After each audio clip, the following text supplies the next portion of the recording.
9 นัดล่าสุดของ DKR ที่มาลินให้กับฟิโอเรนติน่าลีกอันดับหนึ่งของอิตาลีแข่งขันชนะ9 นัดเซฟ29ครั้งได้รับรางวัลผู้รักษาประตูยอดเยี่ยม2ครั้งแอสซิสต์1ครั้งแพ้0ครั้งปัจจุบันนี้ในลีกแม้นได้มีการแข่งขันไปแล้ว13เกมแต่ทีมของ DKR มีถึง28แต้มและอันดับหนึ่งของตารางแม่น29แต้ม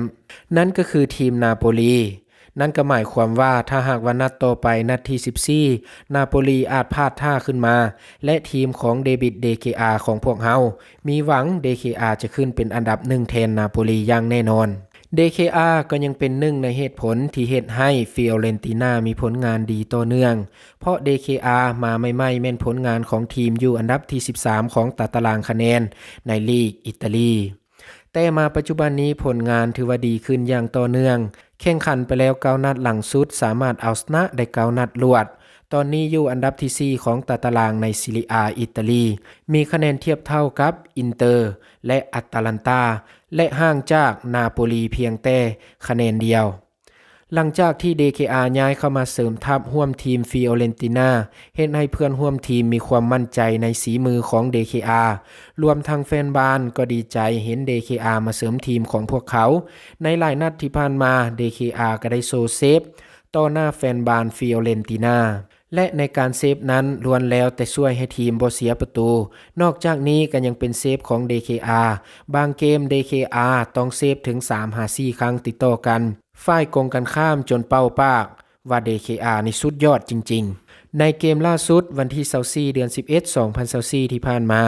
ฟิโอเรนติน่าก็ออกไปเยือนกับทีมโกโมผลการแข่งขันในนัดนี้เป็นทีมของ DKR อย่างทีมฟิโอเรนติน่าสามารถเอาชนะได้ถึง2-0ในนาทีที่19เป็นทางยาซินียิงประตูให้กับฟิโอเรนติน่าขึ้นนำโคโม1-0จบครึ่งเวลาทำอิฐมีเพียงประตูเดียวสำหรับครึ่งเวลาที่2ฟิโอเรนติน่าได้ประตูที่2จากมอยซี่ในนาทีที่68หลังจากนั้นก็บ่มีประตูเพิ่มจบการแข่งขันลงไปฟิโอเรนติน่าสามารถเอาชนะ2-0ในนัดการแข่งขันนี้แฟนบานก็ได้ย่องยอชมเชย DKR เพราะว่า DKR ได้โซเซฟสำคัญให้แฟนบานได้เห็นอีกแล้วมีหลายๆจังหวะที่โมโคยิงแต่ก็ยังบ่ผ่านมือของเดวิด DKR ที่ผ่านมา DKR ถือว่าเป็นอดีตนักเตะของแมนเชสเตอร์ยูไนเต็ดเปิดตัวกับฟิโอเรนติน่าอย่างเป็นทางการหลังจากที่บ่มีต้นสังกัดมาแล้วเป็นเวลา1ปี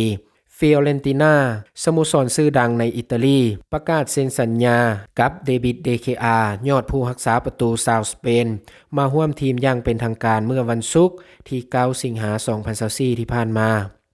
DKR ปัจจุบันนี้มีอายุ33ปี DKR เข้ามาร่วมทีมฟิโอเรนติน่าแบบบ่มีค่าตัว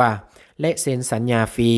หลังจากที่ DKR หมดสัญญากับแมนเชสเตอร์ยูไนเต็ดตั้งแต่ช่วงซัมเมอร์ปี2023ที่ผ่านมาถึงแม้นว่าฟิโอเรนติน่าบ่ได้แจ้งรายละเอียดเรื่องสัญญาแต่ตามที่รายงานระบุว่า DKR ได้เซ็นสัญญากับฟิโอเรนติน่าเป็นเวลา1ปีหรือจนถึงสิ้นเดือนมิถุนายนปี2025โดยมีออปชั่นต่อออกไปเพิ่มอีก1ปี